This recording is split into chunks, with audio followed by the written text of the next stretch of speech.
안녕하세요. 나는 간암 말기 이후 지금 더 건강해졌다. 저자 최종아입니다. 간 힐리언스 간암 치유 프로그램을 운영하면서 실제 간암을 치유하며 도움되었던 내용을 바탕으로 콘텐츠를 제작하고 있습니다. 호스피스가 필요한 환자의 확실한 기준은 없습니다. 다만 치료 방안이 마땅치 않고 여명 기간이 6개월 이내일 때 주로 권유받는데요.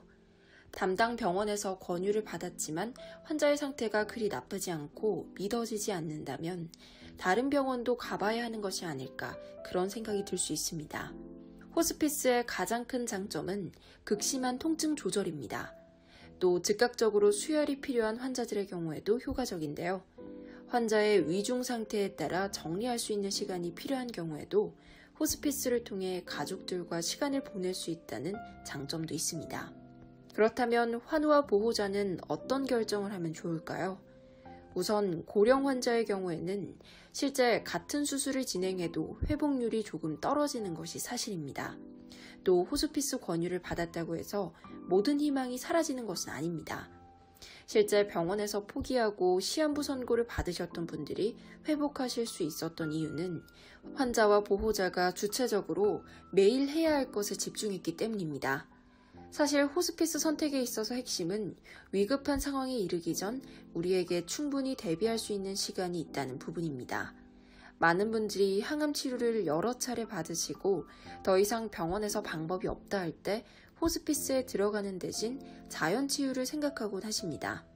하지만 자연치유를 한다고 해서 현대의학의 도움을 받지 않는 것이 아니며 항암치료와 자연치유를 병행할 수 없는 것은 아닙니다. 특정 민간요법이 아닌 자연치유력 회복을 위한 식단관리, 체온관리, 림프순환 운동, 마음관리 등 모두에게 회복을 위한 근본적인 방법들이 존재하기 때문입니다. 때로는 환자의 상황에 따라 항암이나 회복에 큰 의미가 없는 시술은 과감하게 결단을 내려야 할 수 있습니다. 실제 간암의 경우 황달이나 복수와 같은 응급 상황 외의 대부분은 환자와 보호자가 스스로 관리해야 합니다. 항암이나 연명 치료를 시작하셨을 때 우리는 시간을 버는 만큼 명확한 계획을 세워야 합니다. 수동적으로 항암약을 바꿔가며 치료를 시도하시다가 나중에 몸도 마음도 지쳐서 후회하는 분들도 만날 수 있었습니다. 저 역시도 더 이상 치료해 줄 것이 없다는 말을 듣고 아무것도 하지 않았다면 현재의 모습은 없었을 겁니다. 치유의 방향을 설정하는 데 있어 꼭 환자와 보호자분들이 주체적으로 선택하시는 시간을 가지시길 바랍니다.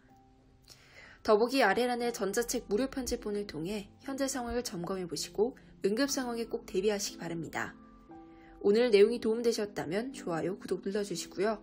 알람 설정을 통해 가장 먼저 업로드 소식을 받아보세요. 도움될 주변 분들을 위해 공유 부탁드립니다. 구체적인 질문 있으신 분들은 운영하고 있는 네이버 간 힐리언스 카페에 질문 남겨주시면 가장 빠르고 정확하게 답변 받아보실 수 있습니다. 늘 건강하시기 바랍니다.